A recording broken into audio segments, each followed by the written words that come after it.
All right. Hello, everyone, and thank you for being here at the DISES Virtual Research Showcase.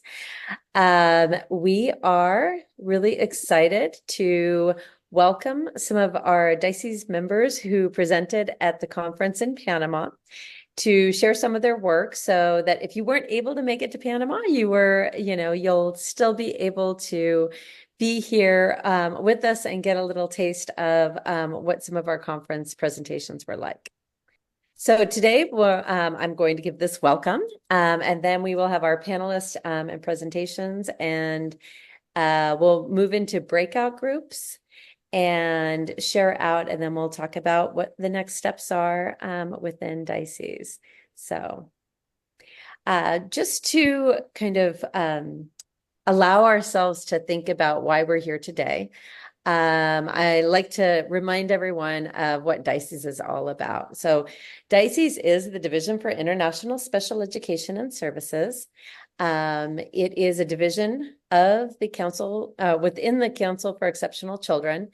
And our goal is always to promote knowledge exchange, collaboration, human rights, and advocacy to those who provide services for individuals with disabilities.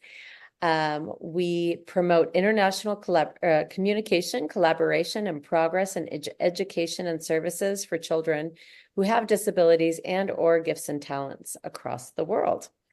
We serve as a catalyst for this international exchange of special education practice. We promote international research, and we sponsor forums for professional development to establish networks that foster international association. We will put in the DISES website, but I think everyone here is familiar with it. But we'll put it in the chat. And, as this forum is meant to do, we're here to really promote the knowledge exchange, collaboration, and human rights and advocacy, which I have been so honored to see happen at so many of these virtual events. So I will hand everything off now to Saurym, who is the chair of our student engagement committee and also our student representative. Thank you, Saurym, for putting the website into the chat as well. I'm going to mute now. Thank you, Dr. Jess. So today we're here to kind of get a little bit of a taste of the Panama International Conference. For many of us who didn't get to go, we missed out on a great event, and our goal is to be able to just kind of enhance and just extend the information that was shared at that location with a broader audience stateside. So today we are going to be hearing about and from two exceptional scholars on fostering stronger communities and by enhancing family engagement in education, as well as learning about community asset mapping and how that supports children's learning in general. So introducing our panelists, we have Dr. Maureen Short. She is a professor of special education and the department chair at North Carolina Central University.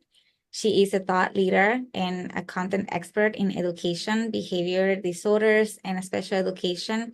And she's actively engaged in international conferences, speaking engagements, leadership outreach, grant writing, and publications. So welcome, Dr. Short. We're very happy to have you here.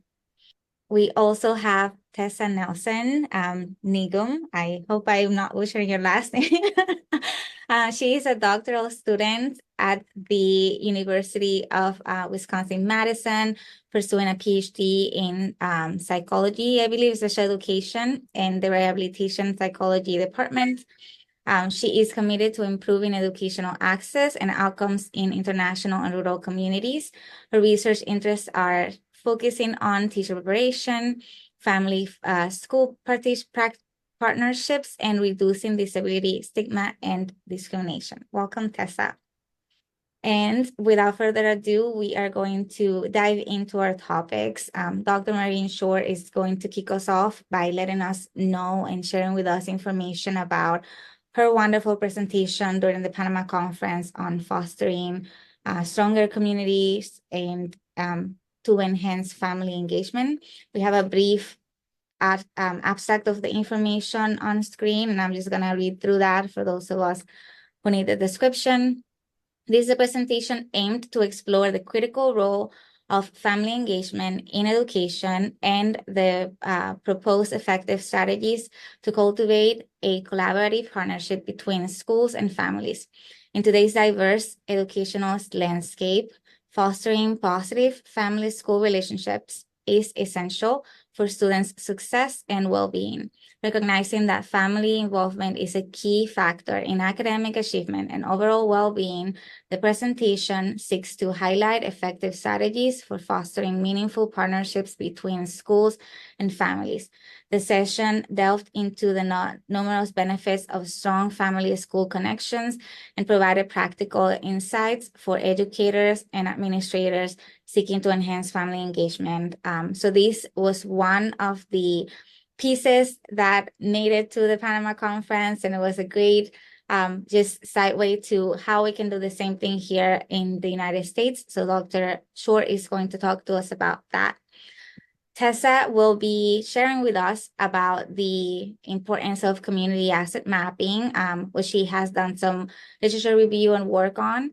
This is a methodological tool to identify the strengths within a community, drawing on the work of many scholars from seminal work. The camp has the potential to impact access to education for students with disabilities. A systematic review was conducted and information will be provided through this presentation. So for both of our panelists, we can begin with Dr. Short. Can you share an overview of the topic and then its connection to the global work and also its connection to specific communities in the United States? Yes, thank you for the introduction, Saurym and Dr. Jess. So as was stated, I am Maureen Short, and just a little bit to add to my background, I am currently a professor of special education at North Carolina Central University. But before getting here, I was born and raised in Kenya.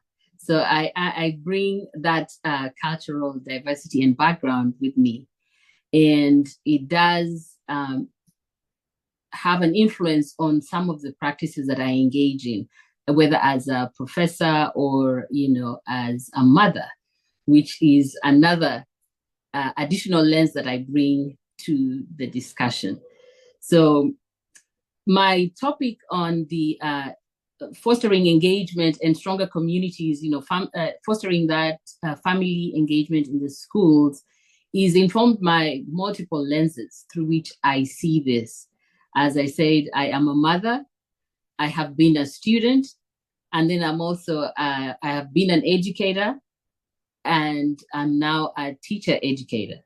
So that multi-lens helps me see things from multiple perspectives.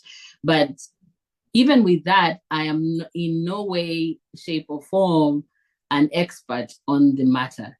This is this topic really is one that is open to all to bring their different experiences and their different thoughts and ideas about how we can come together as a community. What I like to say is that there's this quote where we say, in the modern age where everything is connected to everything, the most important thing is not what you can do, but what you can do with others.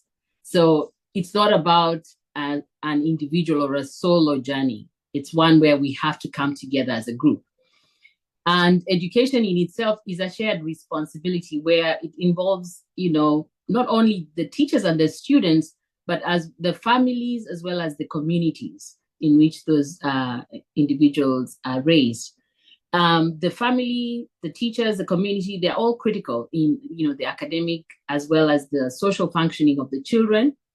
And not just children with disabilities, all children, whether with and without disabilities. I also borrowed a little bit and tried to take this further from research or my endeavor at studying this topic in detail from a mentor, someone I consider a mentor over the years, and that is Dr. Kathy Key from North Carolina A&T. That is more or less, the two schools like to call each other rivals, but she is and has been a mentor over the years. She's conducted a lot of research in this area on using, community and home supports and just increasing engagement and family achievement among families of color. So I borrowed a lot of that, and we've been trying to see how we can move this out and further into the global context. So that is a little bit about what my topic is about and how it came to be. I think your other question, and forgive me, I did not write it down. You had said to discuss the connection. I don't know if I've answered your question. You did. I think you did answer it beautifully, like just how it connects from the global perspective, your background and everything that how that plays into just family engagement and the needs to do that in education. I really appreciated the quote that you provided along the way. Not about what I can do, but what we can do with each other. Thank you. Tessa, do you want to go ahead and answer the same question for us, and then we'll move on to question number 2? So an overview of your research and then how it connects to the global community. Sure. Thank you, Saurym. And Maureen, or Dr. Short, it's great to hear that you're from Kenya. I recently have visited a couple times, and perhaps wow. you'll hear later in this presentation, it's an avenue of which I'd like to pursue. But just life circumstances, as I mentioned earlier, had kind of paused that. But anyway, so thank you, Dr. Jez and Saurym, for having me here as the student kind of researcher and presenting some of my initial work in this format. So my background is primarily actually in K-12 education, like many of us. I was a teacher before I moved into higher education. So I certainly identify as a practitioner at heart, and spent about 10 years working with students with emotional and behavioral disabilities, served as a district administrator for a short time, and then a behavior coach. So a lot of my background that I bring to my PhD program is in behavior and working with students and working with families. Upon kind of finishing my tenure at K-12, I moved into higher education at UW-Madison, working on one teacher preparation grant, which was new for me. I had not entered the space of teacher preparation prior to being a teacher, right? I went through a program, but I managed a large federal grant from the Department of Education, which focused on master's students and getting them certified in special education to work in high needs school districts. So the primary purpose of that project was to address the teacher shortage that's sweeping our nation, and looking at that in rural communities where there's high needs school districts, and how can we respond to that need and sustain kind of professionals in the field. Second to that, I worked on another research grant through IES, focusing on something similar, but looking at induction. So once teachers are in, what are we doing to keep teachers there, and offering coaching through induction services for early career special education teachers, many of whom were emergency licensed, right? I don't think that's probably specific to the state of Wisconsin or Minnesota, which is where this project, the context of the project. So that was really, so I kind of have one foot in K-12 and what that looks like as an educator, and then one foot in teacher preparation, which is something, again, I really didn't know that I had fallen in love with. So throughout this time together, you'll probably hear me reference teacher preparation and just what we're doing for our teacher candidates, and ensuring that what we all find to be useful or helpful in family and community engagement, that we can find a way to weave that through teacher prep. So apart from kind of my professional background, and my research interests in family partnership and community engagement.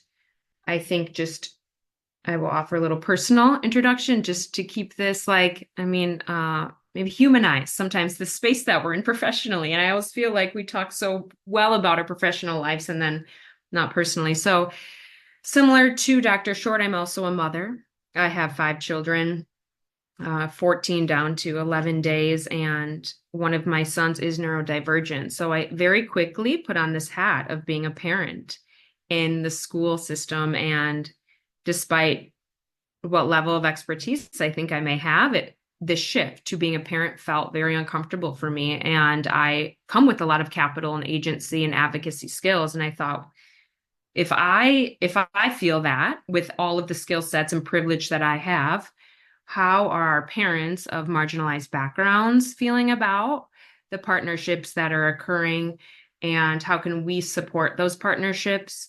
So there is a personal kind of, push behind the research that I do.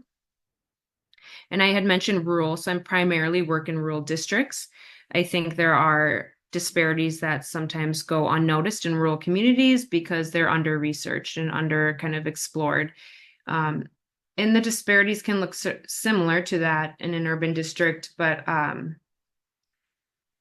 just whether it be race or SES status or class, etc. So that is what I'm doing right now. I can tell you as of late, I'm working on a pilot project exploring community and then family and school partnerships using social capital theory. What capital do parents have? What agency do they have? How are teachers perhaps perpetuating ideas of what engagement should look like? If they're white middle class teachers and you have students that are of a variety of backgrounds, what is that looking like? And so that's what has landed me here today in exploring community and family partnerships. I did not go to Panama, unfortunately. So it's good to have the space to share the work that I'm doing. And then globally, I didn't really hit on that, and I can really quickly. I started a lot of this work looking internationally in East Africa. I've been to a variety of countries in East Africa and started my journey in Uganda and then kind of landed in Kenya and teed up everything and all the research. I had made a nice lane to work with a nonprofit that's actually doing research, really good research in Kalifi County, which is a coastal area. And what I love about that is there are rural pieces there, right? Like we have rural in Wisconsin in my backyard, and there is rural all over the world. And so I was really focusing on parents that live in very rural, remote areas and inclusive education for those students and those families, and navigating the cultural and systemic barriers of having a disability.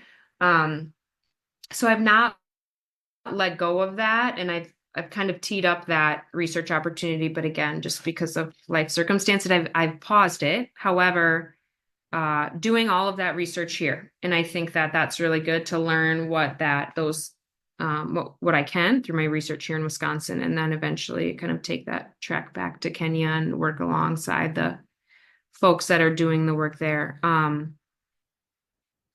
there's comparative nature to it too. I think that could come of that. But so that is, I think I answered your question, Saurym, and kind of what brought me to this work and the global connections that I have.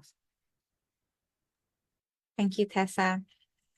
Those were great overviews, I think, of the work that you guys are doing and how your background experiences and your own just interest in the subjects, and as well as just navigating all these different roles and hats that you have led you to this work.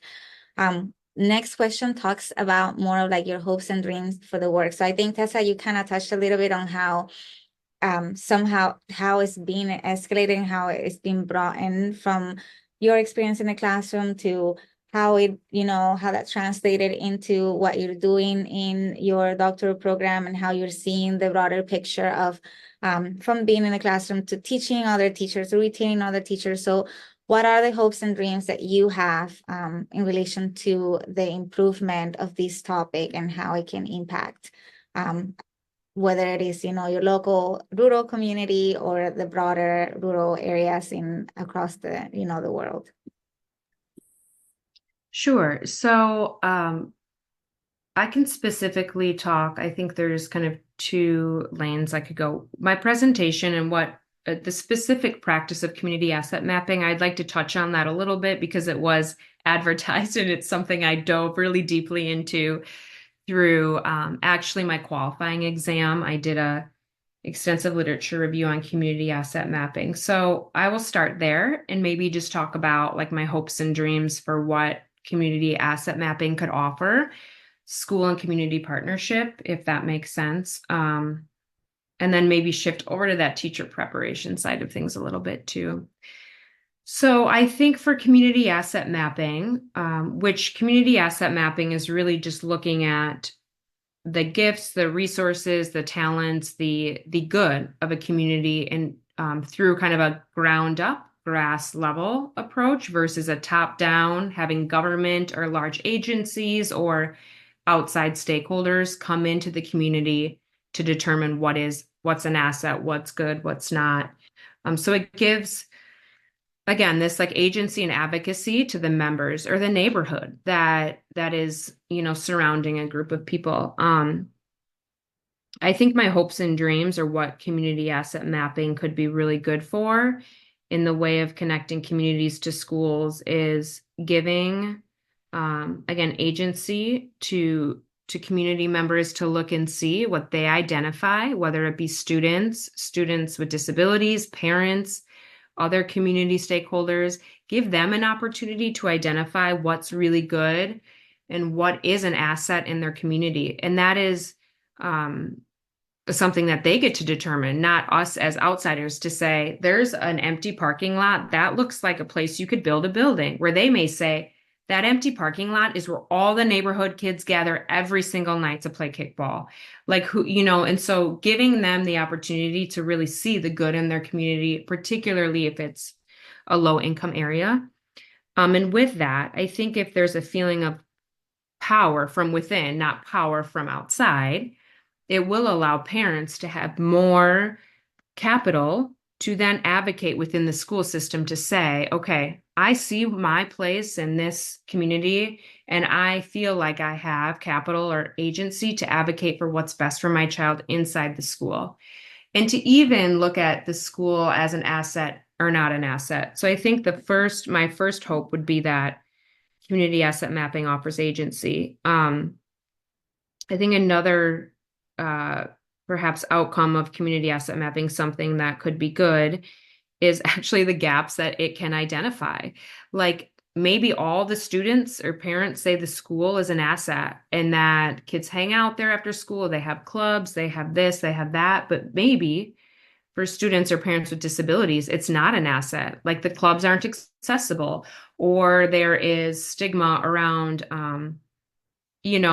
disability in the school, or there's not inclusive practices happening. So it's not a place of greatness for students with disabilities. So I think giving community members and parents and individuals and students with disabilities the opportunity to determine what they view as assets or lack thereof highlights the places that need improvement to promote inclusive practices. So that would be my hope and my dream, is that really there would be a place for individuals and parents, students with disabilities and without, to engage in this work of looking at what's good in their community and using it to tie community resources to schooling and educational opportunities and inclusive education. I would like to shift maybe to talk about my hopes and dreams in the way of teacher preparation programs and using community asset mapping. And maybe this is kind of a novel idea. And I know that for those of us in teacher preparation, there's a lot of, the course sequence and all of the things that need to be done and the field experience. There's a lot that gets there's a lot of things that need to be done for a teacher candidate to graduate. But I do think, wow, how cool would it be before we placed teacher candidates in their field sites to do an activity where they get to know the community before they get to know the school, because you really can't have a school without a community. And I read one article where a sociologist did this with her students. It was a comparative study, but she had one group of students go and get to know community members, talk with people, talk with folks in the neighborhoods, and they had a greater sense of how an individual engages with community than those students that did not participate in that activity, and that a higher level of societal awareness. And they were really basic activities, nothing that took more than a day. It was like an Amazing Race kind of setup. Like they had to go around the community and identify these things. So nothing like super theoretically based. It was just a practical activity. Yeah, so I think that would be something that there's room to grow in that regard within teacher preparation, to talk more about community and like what we're doing to engage community members in our schools, and parents, and then parents are also part of that. I think community, parents, school, how often do we miss that piece of community? So that would be a big dream of mine, to be able to do something like that. And our department is starting a course where they're doing some of this work actually in Belize, where they are going to be doing some community work, and it'll be international, it'll be global. So there's an introductory special education course that our undergrads take, and it'll end with 3 weeks in Belize doing community work and within a community and school work. So they are doing that, and I think that's a good start and something that I hope to be a part of. But anyway, I think just to bring up community and how is that intersecting with teacher prep and our students and candidates and field experience, and what does that look like, would be a big dream of mine. And maybe someday when I have a PhD and I'm in my own, have my own coursework, I can, mix that in a little bit. But that would be my second kind of, hope or dream. Great. Thank you, Tessa.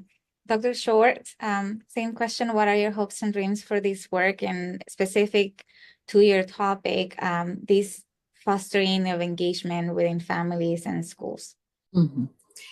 Yes. So a little bit similar to what Tessa was talking about with the teacher preparation. As a teacher educator, we can't really take that hat off. You're always thinking about how can we then involve the teachers in the community, starting with their training, because you don't want to wait until when they're already out in the field to then begin to see how can they foster that engagement, how can they improve the engagement with their communities in which they are serving, the children.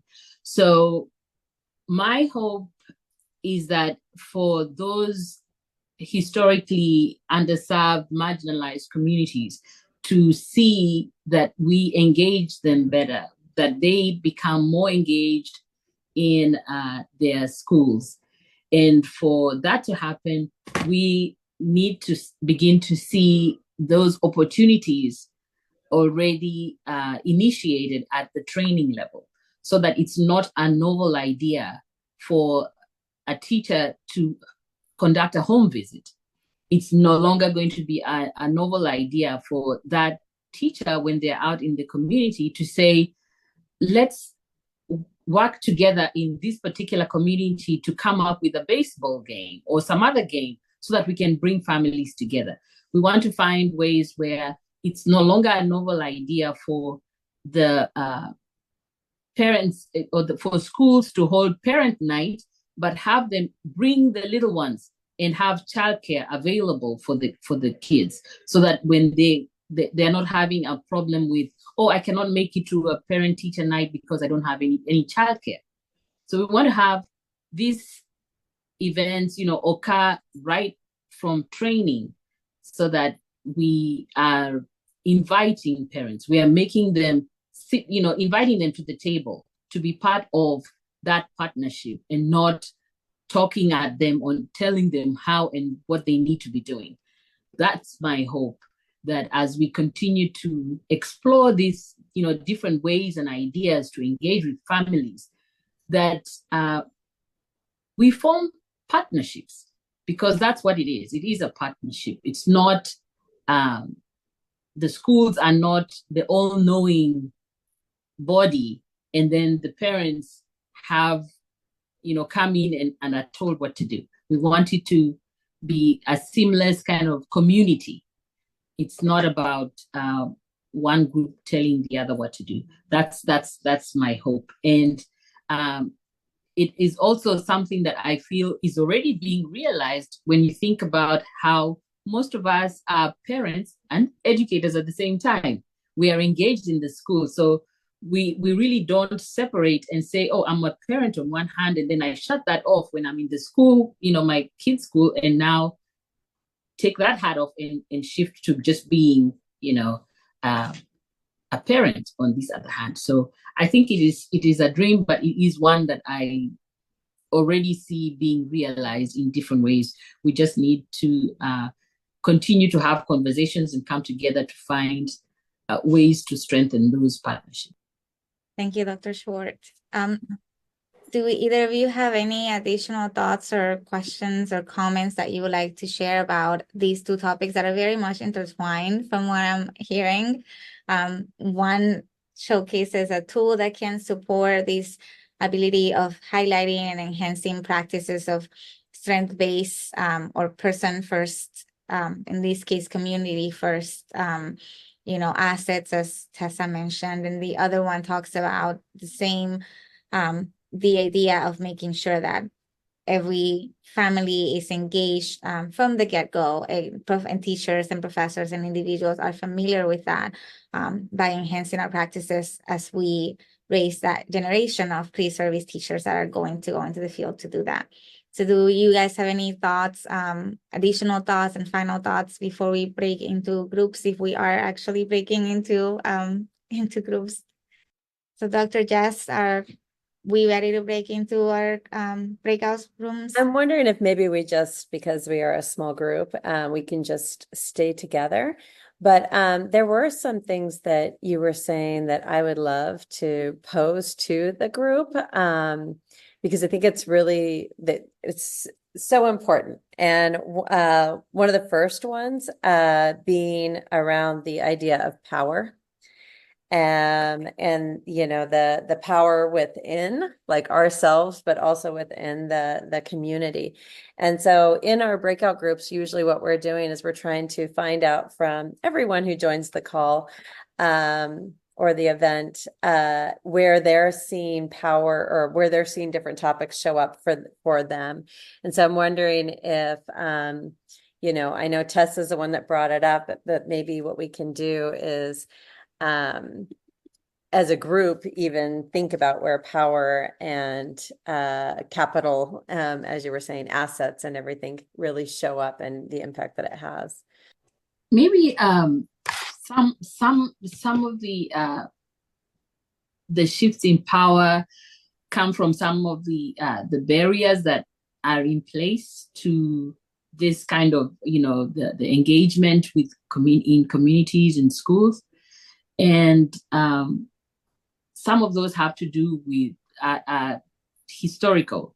If, say, families have not had a good experience with their schooling as parents, when they were back in the schools, it's going to become a little more, they are going to be more reluctant to engage. And that already, by the lack of engagement, power is they no longer have that power because they are not present.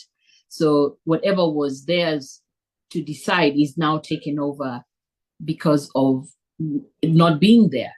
Somebody else will make the decisions on their behalf and that sort of thing. So that could be maybe one area, one particular barrier that creates then that power, the shift in balance of power when it comes to engagement.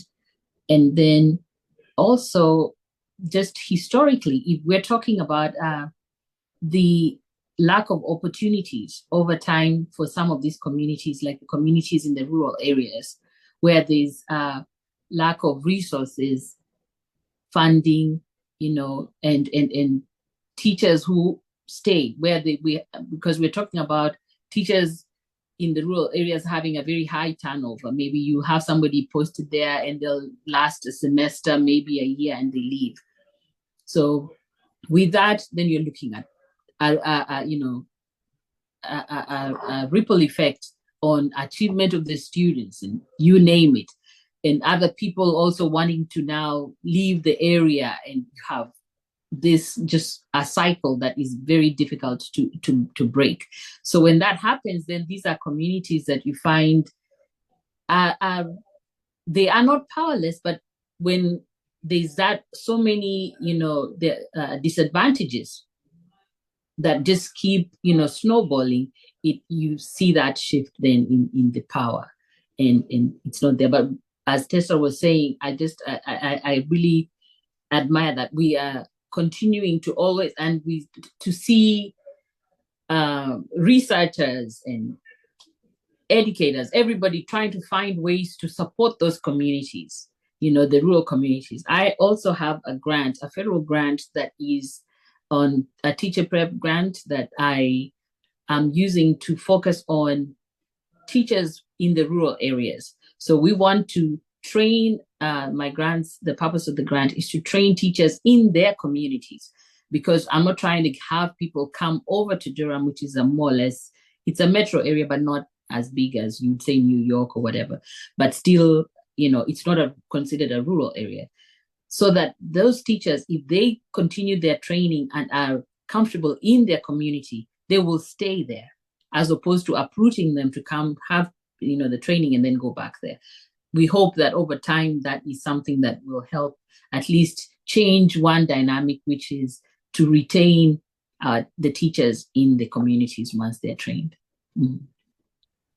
I would like to add something, what you first said, Maureen, about parents and families already losing power by not being present. It also creates, we talk about this a lot in one of my classes, especially, that the mindset of teachers when parents aren't involved is that the parents don't care. That's what the first thing the teachers say is, parents don't care. And the conversation I have all the time with my undergraduate students is that's often not the case, and we really need to find out why are they not involved. But what happens with that power shift is that the teachers are already having this preconceived idea about the families or the caregivers, and already kind of identifying them as those families, and that also shifts the power. And so we talk so much about why is it they're not involved? What is the root cause of that, and how can we meet them where they are?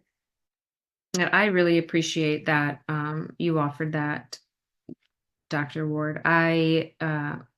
Before you hopped on and mentioned I'm doing a pilot study, so I have about 50 participants teacher interviews about parent engagement, and the research and the data analysis I just finished. I will look at, I've been tracking if there's low engagement or no engagement. It's very often correlated to they don't care, or they don't want to be involved, or they feed themselves but they don't feed their kids, or they don't do it's very so deficit based in the way and actually, and I had mentioned this, it is that power of the way that I as a teacher think is the best way to engage. If that parent doesn't match it, that means that the engagement is bad. So it's really not even being culturally responsive. I mean, very 101 here, right? And it speaks actually to the power of even kind of the Eurocentric system of K-12 education and our students that don't fit into that, and the families that don't fit into that. And so I think there's power held there in the structure as well, and is only perpetuated by teachers that adhere to that structure without thinking meaningfully about the families in which they're serving. I saw Agnes Ann had her hand up. Hello, how are you? I think the other thing that whether we're looking at both national or internationally, it's to remember that, or at least I'm constantly reminded, that power is not given up easy. And for parents who have come, are living in a society, whether it's ours or their own, have a certain experience of power, and that even if they have developed agency, the difficulty with the power, the people who do have power, is they pay people to work and be constantly pursuing the goals of those who have the power to dictate what's going to happen. And for many of them, they only have a certain amount of time available to them. So they show up to a meeting, they tell people, teachers, administrators, what they want or what their concerns are, and then they go home and think it was listened to. The problem is that what we also have to instill in people is the persistence. Group together and just keep knocking on the door and telling people what they want, what they need, and that we as advocates for them have to likewise turn around to the powers that be, which sometimes pay us, that they're not listening. And I've just heard that so many times, whether it's in a school, when it's a community. They have people in power have very unique ways of making sure that they make you think they've listened to you by telling you, we'll disperse into small groups. Not that this is what you were trying to do, Dr. Jez. But we go into small groups, and I just recently heard where they set you down at a computer station, multiple stations in the middle of a discussion, and then have you type into the computer your concerns. And then there's never a group discussion. It's all, yep, we've listened to it. That's the other thing that I just sort of wanted to piggyback onto everything that you were talking about. Because certainly learning agency and advocacy is fine, but so many of these people are just barely, they just have only a certain amount of time available. And then when they've gone through it enough times with enough of their kids, it's like, I've done it before and nothing's happened. That was just the slight comment that I wanted to make. Thank you. Thank you. And Kenyon, I see yours. Hello, by the way, and I see your hand up as well. Hello.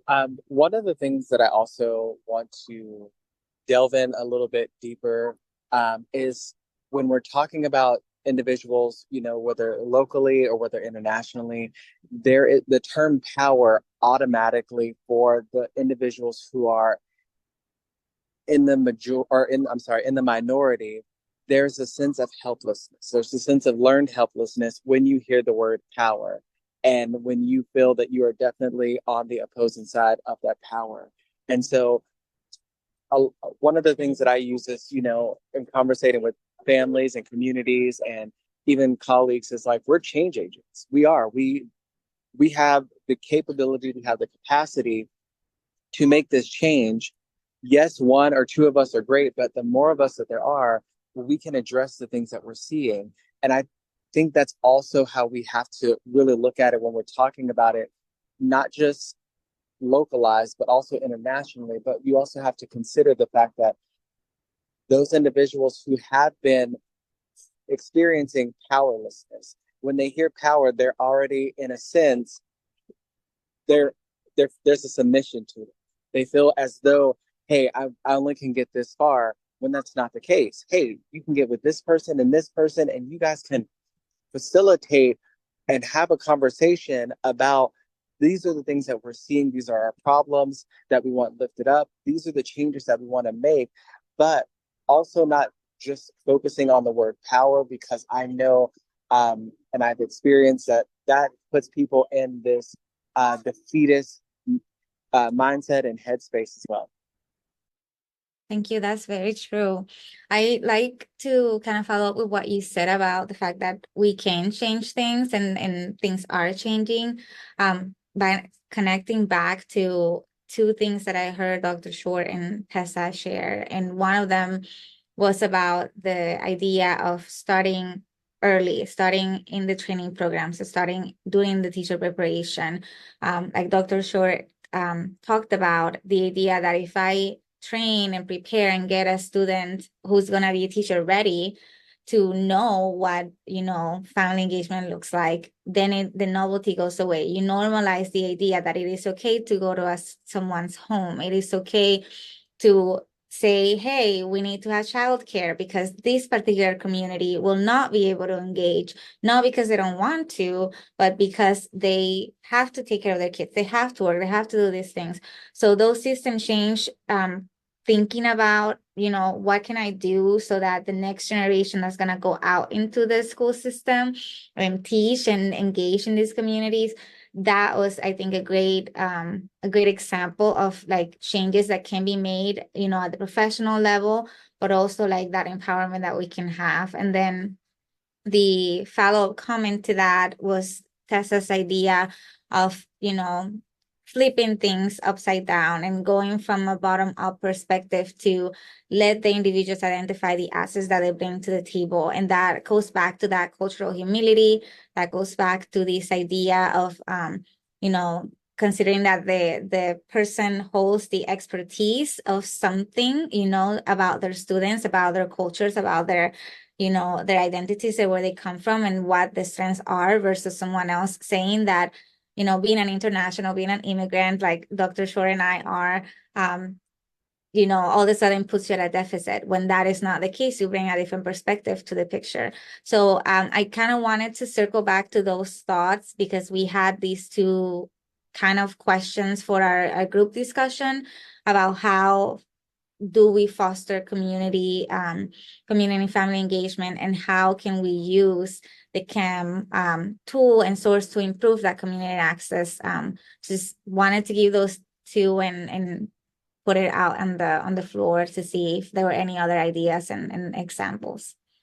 One of the things I really love is if you're familiar with Tara Yoso's community cultural wealth. And that is something that I teach in all of my classes. And what she's done is she's come up with these 6 capitals that we sometimes forget about. So it's linguistic. So being multilingual. It is familial, having a family that is there to support you, knowing navigational, knowing how to like work through and figure out how to network and work through systems that weren't made for you. There's resistance capital of, even though you've had all these barriers, learning how to work around through and dismantle these different barriers. I don't have it up in front of me right now. Those are the ones that just came up off the top of my head, but there are 2 more. But I think that that's really important, is that sometimes we forget the strengths that our communities and students and families bring to the table, because we haven't really sat down to really contemplate, where this where their strength may come from. And so I would say that that's one thing that I like to bring into my classes around engaging. But I also agree, and I think it was really important that we brought up the idea of getting to know our students, our families and communities. I actually did teach a class on equity where I had forgotten about this until you said it. I actually had the assignment was to go and do like a community analysis where they took pictures and things like that, but I didn't have them go and interview people. That's a great idea and like actually talk to people from the community. So thank you for that. That's a great suggestion. Any other ideas or examples? Tessa, I think I saw your mic come on mute and then muted again. I don't know if you wanted to share something. No, it was probably just a fat finger error. I apologize. I believe if there are no other comments or concerns about either one of the tools, Tessa, I kind of wanted to ask you a little bit more of how you develop the tool, or if it is like readily available for individuals to use, like what is the process with it and what does it look like? How long does it take? Just kind of like those technical things of using this and making sure that individuals can actually begin to make that. Yeah, let me start with the bad news. Through my literature review, I discovered that implementation was scant and not sustainable. So I apologize to offer that, but I think there is room for improvement on our parts. There are a lot of iterations of community asset mapping, and there are a lot of terms for it. And I think that it could be extremely robust. And just to step back, I have not done it. I would like to do it eventually if I have the opportunity with students, if I get to that point. So I really just did a deep dive analysis on the tool and how it's been employed with schools. Back to what I was saying then, there are a ton of iterations. Like I mentioned, the sociology class where it was a kickoff to their course. It was kind of like a comparative study. It's been done with parents in communities, through a researcher to say, let's look at assets and determine what you deem to be quality or worth, calling it an asset, and where are the gaps. It's been done with students to say, like, what do students or children really love about their communities, and where can we offer more time or resources to those assets? So I think that could be a good outcome. And initially, Kretzmann and McKnight developed this tool in like the early 90s, I think, to look at an urban area in Chicago that was going to be like regentrified. So they looked at it to say, what is good about this community, and what can the community kind of sustain itself without government or big agencies coming in. So it's not really birthed, or like it wasn't born out of the school system. It was more of a urban development type of thing. So in the way of like a toolkit, or like here is a like a packet of how to employ it. I don't have that, but I think you could very easily develop it, like what Dr. Jess said. I mean, she did it more or less through photo. It could be like a photo journal type of thing, or it could be going and interviewing. One of our courses does do it, but it's all online. It's like, find the local library. How many miles is it from the school? And I think that just strips it of like the fidelity of actually getting your feet on the ground and doing it. So as I continue to explore that, and it would be really fun to develop a tool and pilot it with an undergrad course. If I ever get that opportunity, I'll be sure to share it out to whomever would be interested, because I could not find a really good protocol or an easy kind of canned way to do it. And maybe that's okay. But in time, if it's something that I get the chance to work on, I'll report back. Thank you, Tessa. And Dr. Short, I wanted to ask you a question of generalizability or connection between your experience as a parent here and the family engagement now as a grown-up, and perhaps that you can recall when you were growing up in Kenya, and whether there's similarities in how, there are systems, structures, power dynamics, or maybe there are differences, and if there are differences that are worth noting, how can we assimilate them into what we do in this culture, or another international culture that could benefit from family engagement? Yes. So growing up, my lens then was a little different in Kenya because at the time I wasn't a parent yet. So my interaction with the school and the education was as a student primarily. But over the years, and what I've seen is it really is about just being culturally responsive. If we adopt that as the basis of what we do, whether it is with formation of partnerships, engaging with parents, teaching students, if we use that to inform anything that we're doing, then we eliminate then the barriers to access, barriers to the engagement, barriers to whatever it is. Parents, one thing that is the same across, at least between, from what I've seen and experienced being, a Kenyan and then an immigrant to the United States, is a parent is a parent no matter what, and they want to be involved in their children's education, regardless of where they are. Parents who've sent their children to school want to know how well their children are doing and what needs to happen. Parents, whether in Kenya or in the United States, have knowledge. They have skills that schools can benefit from because they were the first teacher of the child. And if as educators we can remember that, then we can always then lean on parents to be a support, a partner, as opposed to them being the educator telling the parents what needs to happen.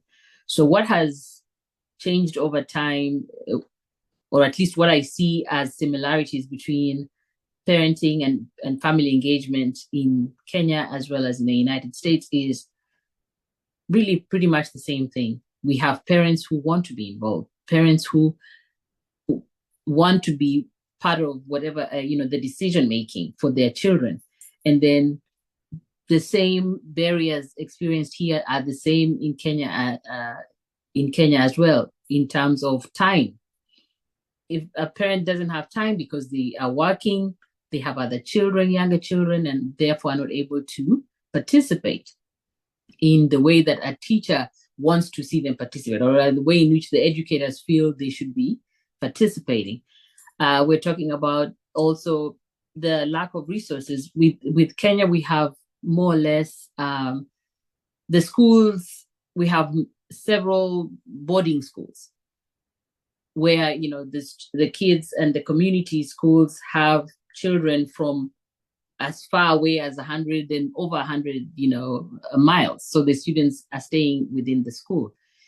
In that case, if a parent is to come and be involved in any of the community, the school, engaged in the school, it would mean taking the time off, getting the transportation to attend the particular event, and then possibly having to stay over if the event, is prolonged.